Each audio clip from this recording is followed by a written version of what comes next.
Nagsani puwersa ang mga estudyante ng 3 universidad sa Maynila sa isang noise barrage bilang bahagi ng laban para sa katotohanan. Kasado na rin ang panibagong pagkilos ng mga kontra Gloria sa Maynila sa susunod na linggo. Saksi si Susan Enriquez. Pagsagat ng dilim kanina, lumabas ang mga estudyante mula sa Lasal Pac, St. Benilde at St. Scholastica. Bukod sa mga estudyante, sumama rin ng ilang madre, guro at mga kawani ng 3 universidad na may bitbit pang placards. Sigaw nila, katotohanan at katarungan, lalo na sa usapin ng NDL-GDE deal. Gusto na para sa katotohanan, katarungan at pagbago ang tema ng pagkilos.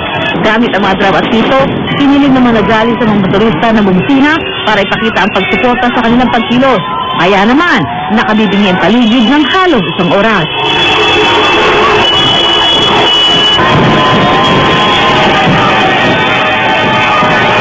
Sa Marso 14, araw ng Biyernes, isang malaking pagkilos na isinakasalaban kay Pangulong Arroyo.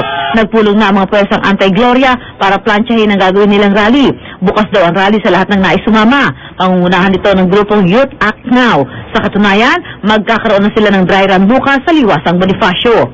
Bukod sa student-led ito, we understand there will be more bishops who will be present.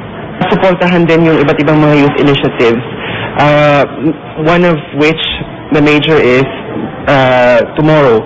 Dagdag ng mga anti-Gloria, kahit daw sa Semana Santa ay hindi sila titigil sa mga pagkilos laban sa Administrasyong Arroyo. Ako si Susan Enriquez, ang inyong saksi.